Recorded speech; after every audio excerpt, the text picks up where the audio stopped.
lives when we are treated like Jesus. That's what we're doing here. Living like Christ when we're treated like Christ. We've gone through the first chapter, which really lays a real solid theological foundation for everything that's going to go on in this letter. And Peter is entering this section of the letter just to prepare you for where we're going, to how to live. It's going to get very personal here, but very directive on how we're to live. Today in verses 11 and 12, he's going to be teaching us how to live as strangers in the world. Next week, in verses 13 through 17, he's going to be teaching us how to live as citizens in the world. And then beginning in verse 18, in a very long section that goes to chapter 4, verse 11, he's going to be teaching us how to live as servants. So strangers, citizens, and servants. And this is all Peter's preparation for us to live as Jesus did. And how did Jesus live when he was on the earth? Well, First John 10 and 11, or John 1, verses 10 and 11 tell us this. He said, he was in the world, and the world was made known through him. The world was made through him, and the world did not know him. He came to his own, and those who were his own did not receive him. So as far as the world was concerned, Jesus didn't fit. He was, as Peter's readers are, and as you and I are, alien, strangers to the world. Jesus was also very aware that his time on earth was short. Just a quick read through the Gospel of John shows you a couple of places where Jesus said, my time has not yet come. My time has not yet come. And then finally, when he enters Jerusalem, his time had come. Jesus knew he had a short time on earth. He had a date with destiny. He had a date with death. Jesus knew he was born to die. He was on a trip from birth to death, and eternity was always his concern. So we come to verses 11 and 12. Peter has this in his mind, and he's preparing his readers to live as Christ is, a stranger with eternity on his mind. Let's read those together. I'm in 1 Peter chapter 2, beginning in verse 11, reading in the NASB.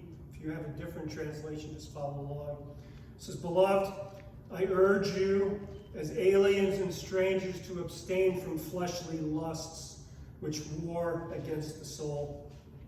Keep your behavior excellent among the Gentiles, so that in the thing in which they slander you as evildoers, they may, because of your good deeds, as they observe them, glorify God in the day of visitation. So, dear Lord, open our eyes, open our ears, open our minds, open our hearts, bend our will to your revealed word and to how you want us to live in these difficult times. Equip us, Lord, as through Peter, as he equipped his original hearers, so he equips us today. In your Son's name we pray, Lord. Amen. So again, Jesus lived as a stranger in the world. He lived with eternity in view, and this is what Peter is doing, not only in these verses, but throughout the book. I mean, I've counted 10 places in 1 Peter where he's getting us to look beyond what we see in front of us today and out to the edges of eternity. In chapter 1, verse 3, he tells us about a living hope, a future hope, rooted and grounded in the resurrection of Jesus. He tells us that we have an inheritance waiting for us in heaven that's protected there, guarded by God in chapter 4. Verse 4 of chapter 1. In verse 6, he tells them that, it's just a little while. Your distress is temporary. It's a fiery ordeal you're going through, he says in chapter 4, verse 12. But here in chapter 1, verse 6, he tells them it's just for a little while. Verse 17, he reminds them that their stay on earth is temporary. And he goes on and on through the whole course of the letter, as we'll point out as we go through here. that he wants them to be thinking about eternity, thinking beyond death that will inevitably come for us just as it came for Jesus. Like what I read this week in one commentator, says how death is an unavoidable fact. It's often a discussion that we don't indulge in our culture. But nevertheless, as he says, we see death gradually thinning our congregations. We miss face after face in our assemblies. We do not know whose turn may come next. Some of us, I'll just interject, some of us may not be here next week because death has come for us. We only know that when the tree falls, there it will lie. And after death comes judgment. It's wise to remember that life's just temporary. Wise to remember that it may end tomorrow. Now, it was brought home to me as a little boy. I was just had turned 13 and came home and found my mom, 33 years old, collapsed across the kitchen floor. It's the last time I saw her. My dad scooped her up, took her to the hospital. She died 10 days later of a cerebral hemorrhage. 33 years old. You never know when death is coming for you. So it's good, just as Jesus' focus was on eternity, just as for the joy set before him, he endured the cross, it's good for us to remember that there's a death in our future. James tells us that you do not know what your life will be like tomorrow. You are just a vapor that appears for a little while and vanishes away. Wise men keep this in front of them all the time. One of my seminary professors, Dr. Roy Zuck, would remind us in class that it's good for a man to look into his grave every day. Jonathan Edwards, as a boy of 17, incredibly enough, had a list of resolutions that were going to guide him for the rest of his life, written at just 17 years old. His 17th resolution was resolved, that I will live so I shall wish I had done when I come to die. And of course, the Bible echoes these things. The Bible teaches us these things. 1 Corinthians 15:19, Paul writes, if we have hoped in Christ in this life only, we are, of all men, most to be pitied. Jesus was a stranger in the world. Jesus was a stranger in a world who looked beyond this world. He was driven by eternity. So Peter's going to teach us here how to live as strangers looking to eternity in the world. And I'm going to discuss this just to help you organize your thoughts under 4 headings here. 4 things that we're to do to live as strangers in the world. The first one is a mindset. A mindset. The other one is the reminder that we have a war that need to be waged. A lifestyle to maintain and a day to remember. A mindset, a war, a lifestyle, and a day. Look with me to verse 11. Beloved, I urge you as aliens and strangers. Stop right there for just a second. Focus on that word beloved. This is a really tender address. It shows that the instructions that are following are coming from Peter's affection for his readers. And more than that, it's an affirmation of God's love for them. Of course, God loves them. He's already told them, Peter has told them, that they are in this exalted position of being loved and chosen by God. They have been born again through him. They're in this exalted position of having a confident expectation of a glorious future and an imperishable inheritance. He guarantees them future glorification. This is what we learned in chapter 1. And all that's true of Peter's readers is true of every believer. And it's true of you and of I. Brothers and sisters, I want you to know before we go on from the first part of verse 11 that you are loved by God. that he has cared about you since the beginning, before the foundations of the world. And his care for you extends after the world is no more. After there's a new heavens and a new earth. And everything that God says to you in his word is for your good. It's for the building up of you. It's for your flourishing. It's for your thriving. It's because he loves you. And he wants you to live with your eye on eternity, where you will enjoy the reward of your life here on earth. He goes on then, and he says, I urge you. This is kind of a signal. He's turning a corner here. He's turning away from who they are and what they have. He's turning away from these theological truths. And now he's getting to the responsibilities that they have. Not a responsibility in the sense that they have to pay back God for what they've done, but a responsibility in the sense that there's an appropriate way to respond to God.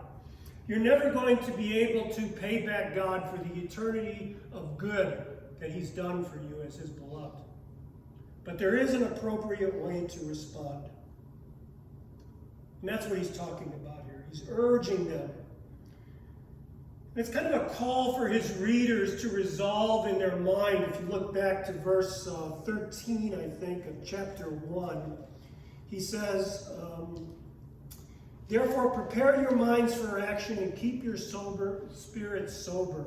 That's what he's doing here. He's preparing their minds for action. He's calling them to respond. He's saying, I urge you. It's a call to action. It's a call to action to respond about the slanderous talk that they're suffering under because of their Christianity.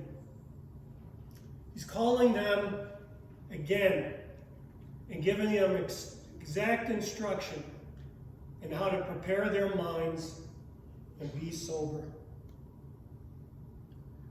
So he first wants them to have the right mindset, and he addresses them as aliens and strangers. Just like he did in chapter 1, verse 1. Now, Peter didn't have a word processor. He wasn't using Microsoft Word. He couldn't bold and underline and italics things. He had to repeat. So when you see something repeated in the Bible, that's kind of their way to bold, underline, and italic something. They're emphasizing this. When Peter says aliens and strangers, he's emphasizing that status. He's emphasizing that we are to see ourselves and act as aliens and strangers.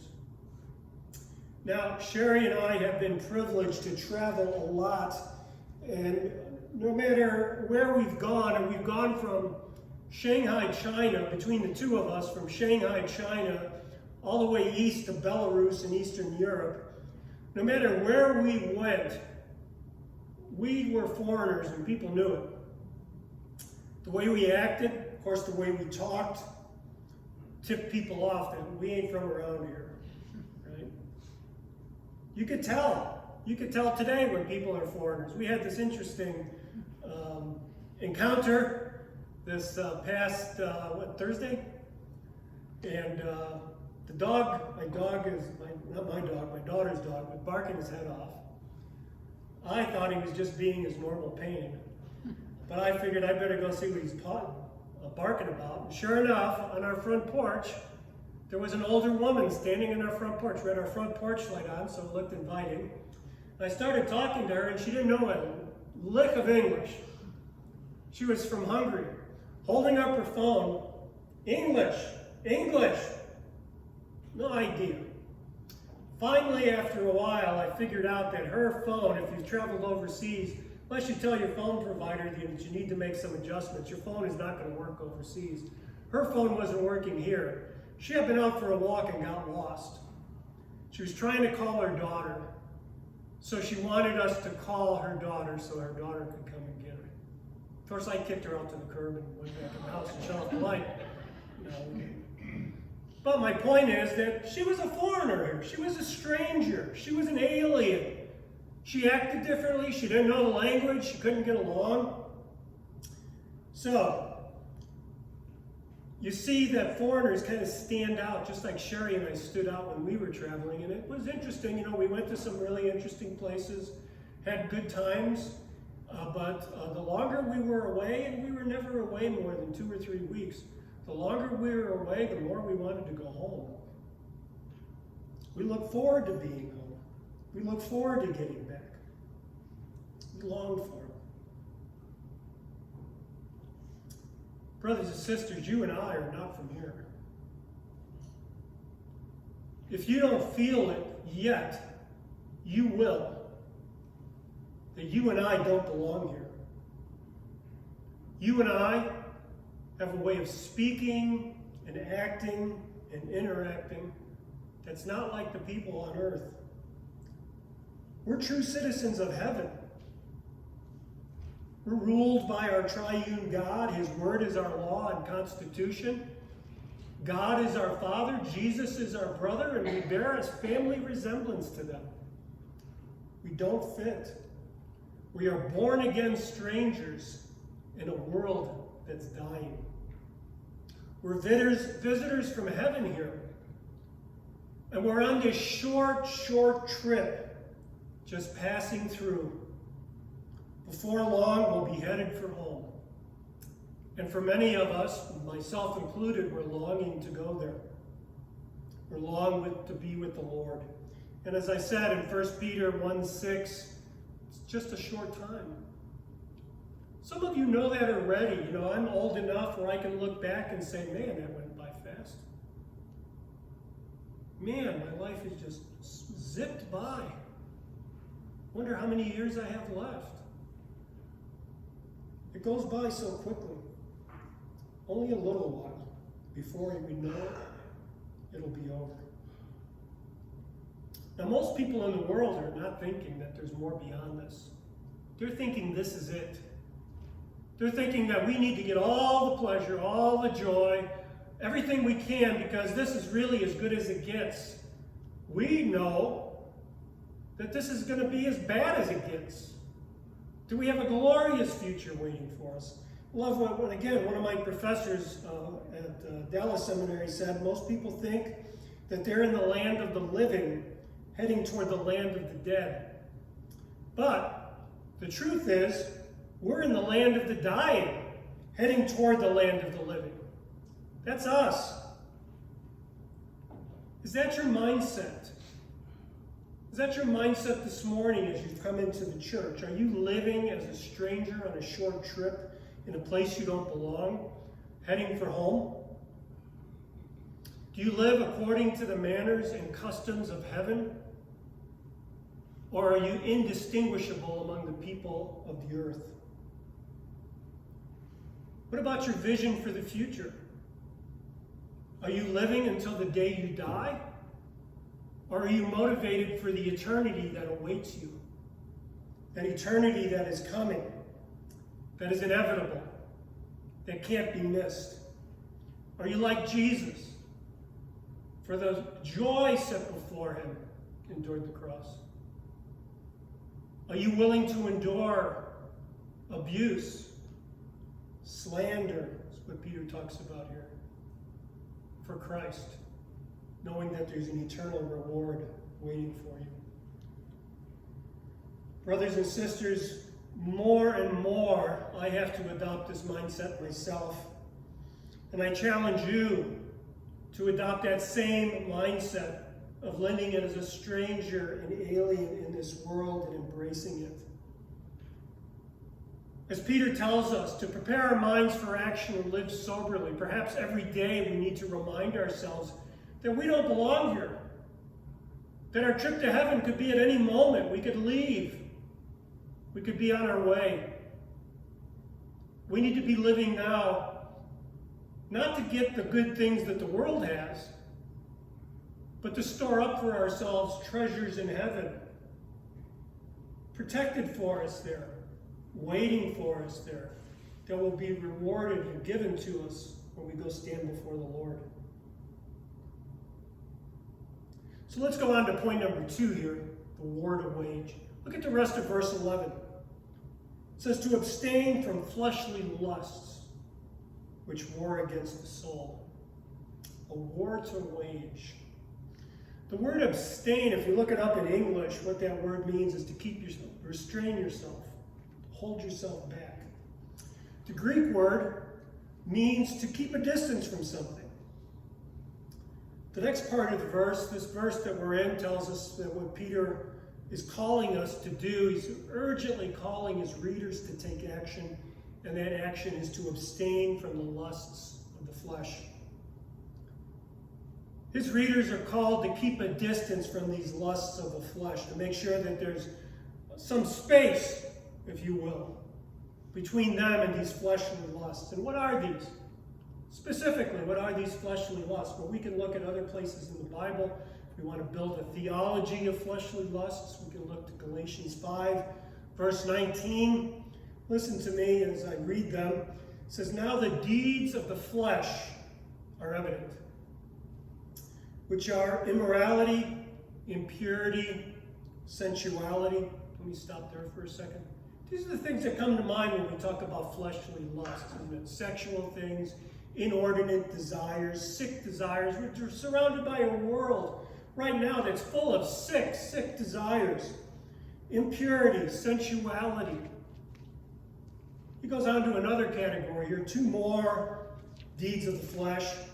Idolatry and sorcery. Maybe not so much for us. I haven't engaged in, or even been tempted to engage in sorcery, really. Maybe you have. I pray that not. But these are spiritual, religious apostasy, seeking metaphysical, speaking spiritual good from anything but God.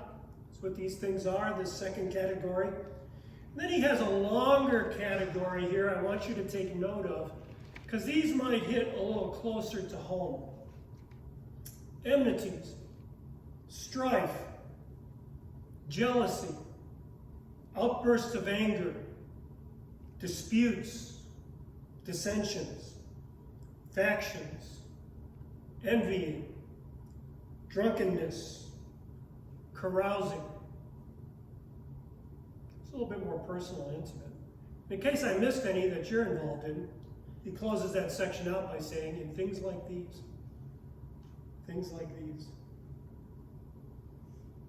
Basically, we could say fleshly lust have anything to do with yearning for things like wealth, power, and pleasure that's centered in me, that's centered in you. Yearning for these things. Have a real strong drive and desire for them. Can move the world. These kinds of lusts, these kinds of desires move the whole world to action.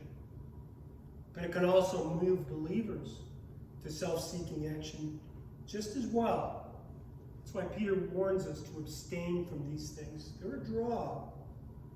He's already warned his readers in chapter 2, verse 1, to stay away from malice and deceit and hypocrisy and all slander, because these things can happen among believers. These sins can be as true of born-again believers, beloved of God, as they are to those who are outside the church. In fact, it's disturbing to reflect on in the Old Testament how many real men of God, men like David and Elijah and Hezekiah, fell to fleshly lusts. It's disturbing to think about. David, a man after God's own heart. In his 50s, if you do the math, as you go through his biography, fell into adultery and then murder. David was a murderer. Elijah, after years and years of being a faithful witness to the Lord, years and years of putting himself out there in front of Ahab and Jezebel, doubted, held back. Hezekiah was a godly king, but by the end of his life, his pride got the best of him. So this is a war that all of us need to be waging. And let me point out here, this is not a battle. A battle is a brief engagement of limited time and limited days and limited area. A war is much more ongoing, continuous, never ending. Beloved, and I use that word as Peter used it, for affection for you, an expression of God's affection for you, beloved. My prayer for myself, my prayer to each one of you, is to finish well. We have got to finish well. Because the stakes are high. Look at the rest of the verse, verse 11. Abstain from fleshly lusts, which wage war against your soul. This is all-out warfare. This is hand-to-hand combat. This is artillery from behind the lines. This is guerrilla warfare. This is coming at you from every direction. Satan is the commander. Fleshly lusts are the weapons that he uses. Your soul is what's at stake. And his goal, his aim, is to absolutely destroy your credibility as a witness for the Lord. He wants to take you down, and he wants to take you down bad. He wants to discredit you. He wants to eliminate you as any kind of threat to him. He wants to disarm you of any weapon that you could use to snatch people out of his hands. This is the war that we are all in. It's the constant war. It's a battle that's being fought, first of all, in our minds. An eternal war. And when you lose, everybody knows. James 4:1 says this. What is the source of quarrels and conflicts among you? Is not the source your pleasures that wage war in your members? Quarrels and conflicts arise when you are losing the war and the fleshly lusts are getting the victory. And you can't hide failure. Now, some of you may be sitting there saying, oh, I failed already. Oh, fleshly lusts have overcome me. Oh, I have fallen into adultery. I have fallen into homosexuality. I've had an abortion. That I've been discredited. I've been embarrassed. My witness has been ruined. What should I do? Am I disqualified? Can God not use me anymore? Let me tell you, brothers and sisters, God can still use you. You're wounded in the battle. You haven't been killed. You've not been eliminated. That all you need to do is take your sin to the Lord and confess it to him, and he will restore you. Take your sin to the Lord. Start where you are. As Paul says in a slightly different context in Philippians, forgetting what lies ahead, I press on for what the Lord in Christ Jesus has called me to. Even if you have fallen, you have a calling in your life. You have a work that God has equipped you to do. There's hope for you. But only if you have hope in the Lord, not in yourself. You can't make up. You can't repair. But you can go to the Lord and confess your sin and receive his forgiveness. Jesus died for whatever that sin is that you've committed. He's paid the price for that. So if you're a casualty of war, don't make yourself a killed in action. Get to the hospital of God's confession. And I'll remind all of us that in all wars, there's rewards for the victor. And there's going to be eternal rewards for you and I. They're waiting for us. Again, turning to the book of James. James chapter 1, verse 12. Blessed is the man who perseveres under trial. For once he has been approved, he will receive a crown which the Lord has promised to those who love him. There's rewards for weathering the trial. So let's not only embrace this mindset of having our eyes on eternity and living as aliens and strangers here, but also let's wage that war in our members. Let's wage that war against that evil army that seeks to lead our minds astray and lead us into taking actions that are ultimately self-serving pursuits. Let's learn to live as Jesus lived, as a stranger with eyes fixed on eternity. Our third point here is in the beginning of verse 12, a lifestyle that is to be maintained. Keep your behavior excellent among the Gentiles, so that in the thing in which they slander you as evildoers, they may, because of your good deeds, as they observe them, glorify God in the day of visitation. This inward victory that we're called to have on our fleshly lust is going to be manifesting itself in good deeds. They go together. Our internal sanctification results in external actions. Specifically, what he's talking about is good deeds. I love the way he says, keep your behavior pretty good. Keep your behavior above average. No, he says, keep your behavior excellent. Sets the bar high. This is a war. Wars are not won by half measures. Keep your behavior excellent. It's translating this Greek word. There's a little Greek word hidden behind that excellence that's named kalos. Kalos. There's a word in Greek that means simply just good. You know, good, nondescript, kind of a quality of something. It's agathos is the word. Just means simply good. Peter here didn't pick that word. Peter, under the inspiration of the Holy Spirit, picked this word kalos, which not only means good, but it means attractive, even winsome. Peter's saying essentially here that his readers, and by extension you and I, are to have an attractive lifestyle. A lifestyle of holiness and godliness that attracts others. So attractive, so lovely, so good, that when we're slandered as evildoers, when the world talks bad about us, and if you haven't noticed, the world is talking bad about Christians, that the world, when they talk bad about us, the answer to them is our life, our good deeds, what we do.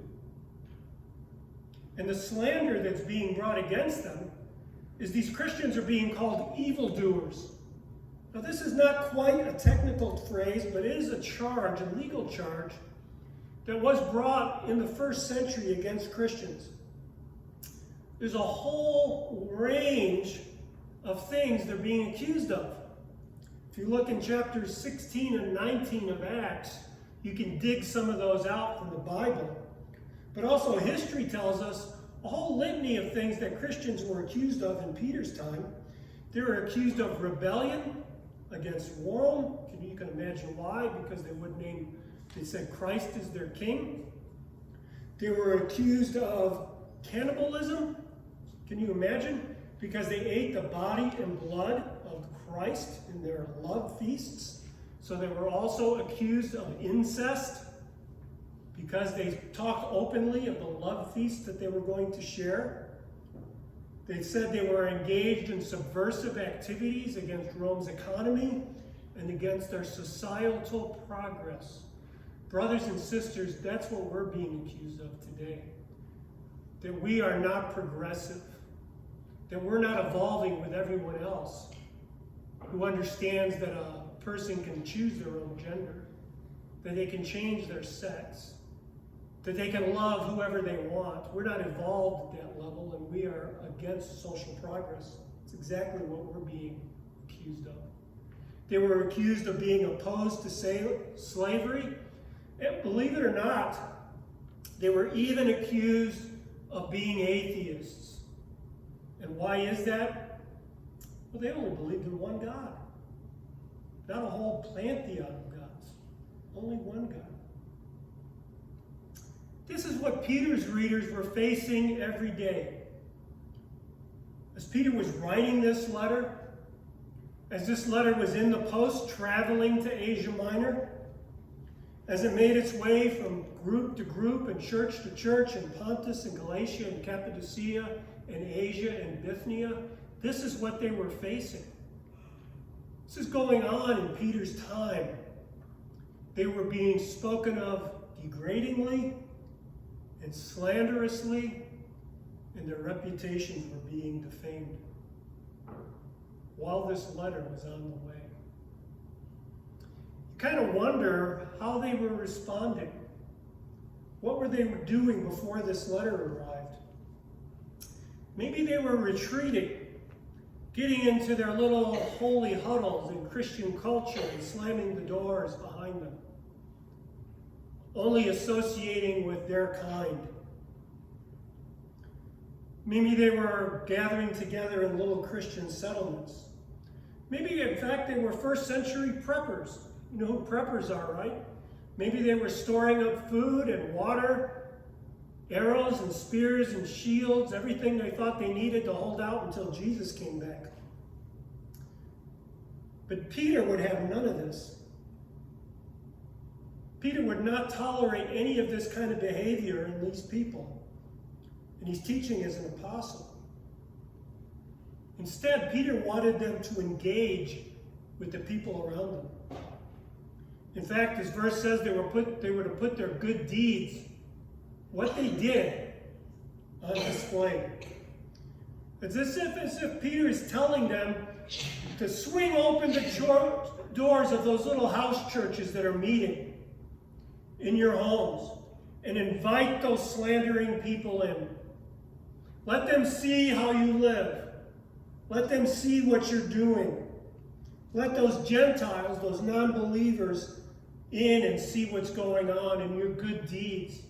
The way you live, Peter says, is going to put them to shame. Doesn't want to respond by hunkering down, doesn't want them to respond by aggressive behavior. And no wonder. This is exactly what Jesus taught Peter. In Matthew 5, verse 16, let your light shine before men in such a way that they may see your good deeds and glorify your Father in heaven. Brothers and sisters, we are not far from what the situation was when Peter wrote. We are in a culture that is increasingly and openly hostile and non-Christian. We're slandered by national leaders. We're slandered by media personalities. We're slandered in movies. We're slandered in music. Sherry and I were watching a movie last week. I can't remember the name of it. But one of the there was a girl in the movie who was not drinking, was not engaging in promiscuous sex like the other girls in the movie were. And one of the girls in the movie, and of course this is a reflection of what the writer put in, says, oh, she must be one of those born-again Christians. I mean, it was an offhanded remark. Didn't have to be in there, but it was a jab at Christians. It's a jab at Christians who live by their values. And when you see it in our national leaders, when you see it in the media, when you see it in the culture, it trickles down into the homes of those people who are around you.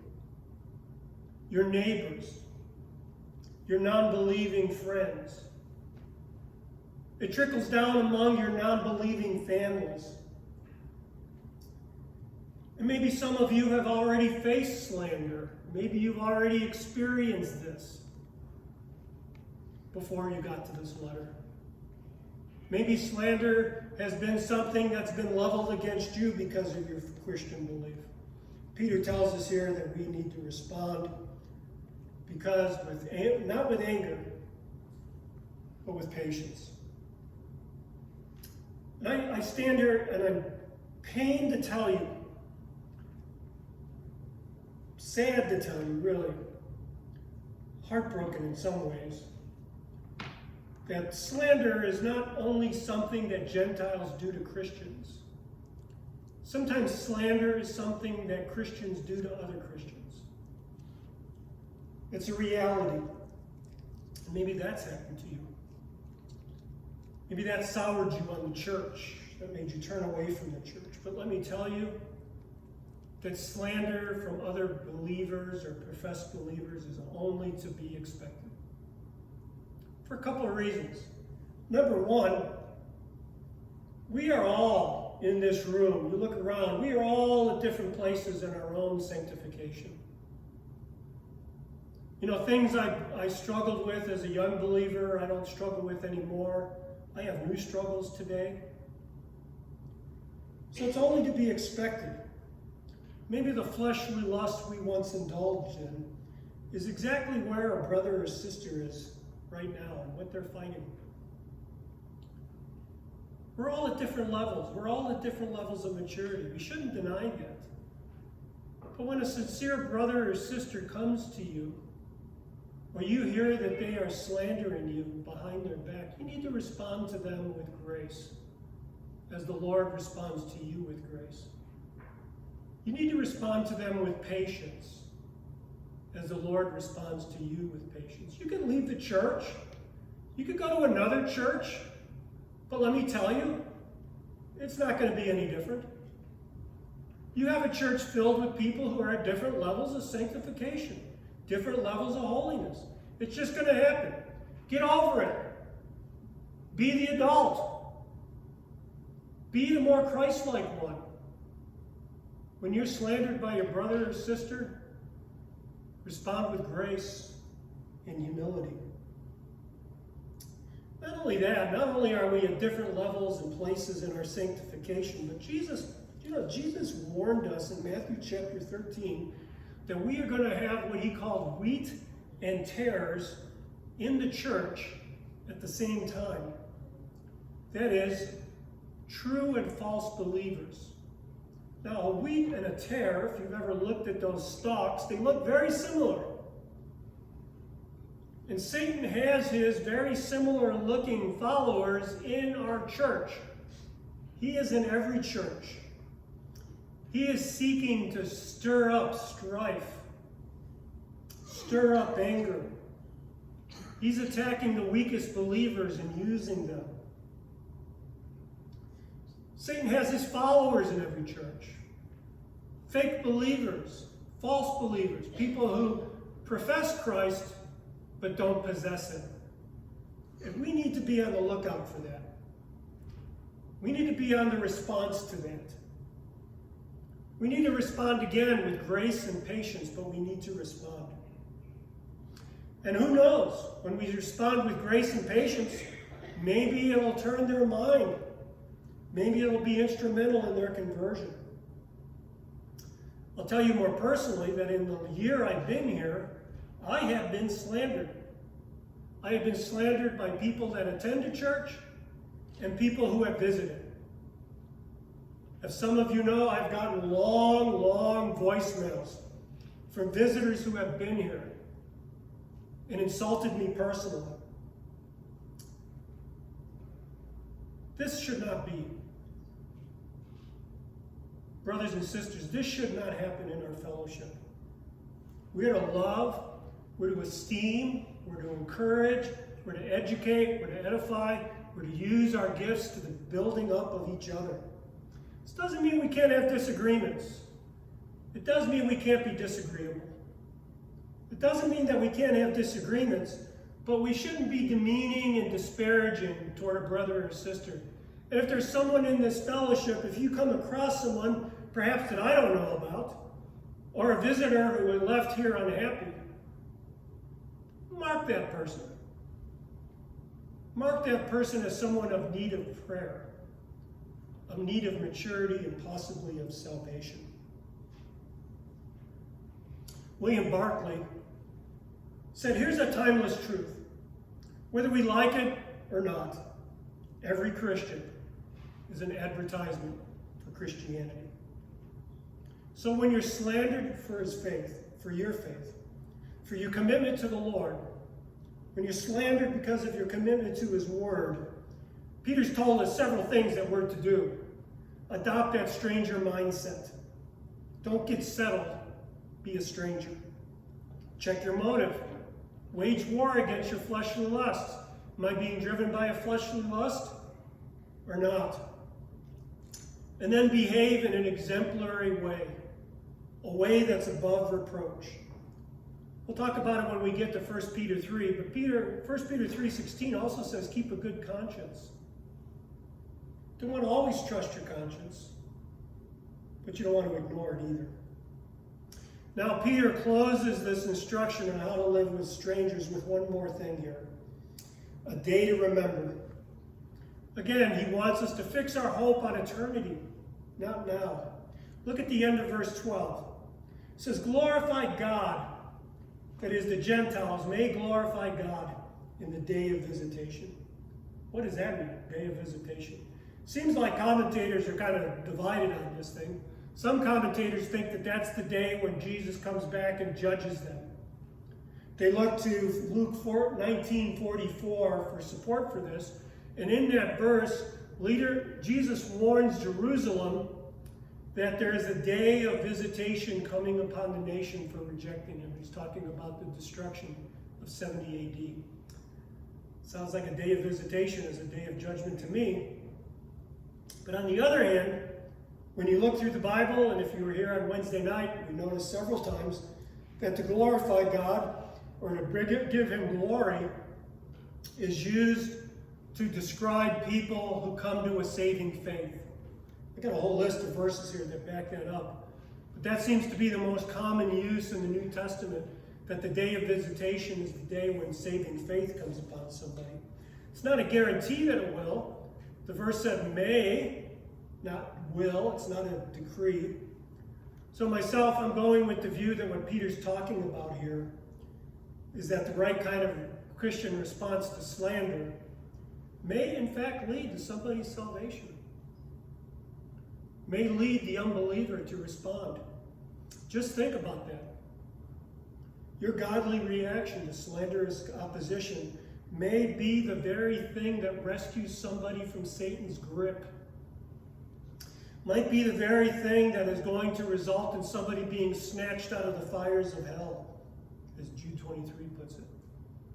Your patience, your forbearance, your response, your lifestyle, may it be the very thing that God uses to usher somebody into heaven, in eternal salvation. Wouldn't that be great to stand before Jesus and find out how your life has impacted so many around you, maybe in ways that you didn't know?